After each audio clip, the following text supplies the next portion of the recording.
భగవాన్ భోలేనాథుడు ఇంకా పార్వతీమాతల కుమారులైన గణేశుడు కార్తికేయుల మహిమల గురించి మనకు తెలుసు.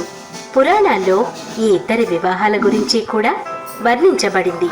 ఈరోజు మీకు ప్రథమ పూజ్యుడైన వినాయకుని వివాహం గురించి ఒక ఆసక్తికరమైన కథ చెప్తాను. నిజానికి వినాయకుడు యవ్వనంలోకి అడుగుపెట్టాక తాను ఆజన్మ బ్రహ్మచారిగా ఉండిపోతానని నిర్ణయించుకుంటాడు.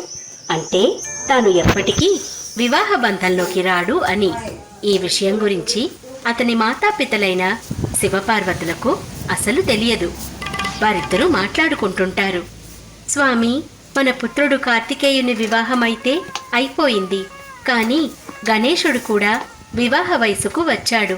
మీకు తన వివాహం గురించి చింత లేదా? దేవి, ఏమంటున్నావు? నా పుత్రుని వివాహం గురించి నాకు చింత లేకుండా ఎలా ఉంటుంది? ఒక పని చేద్దాం. గణేష్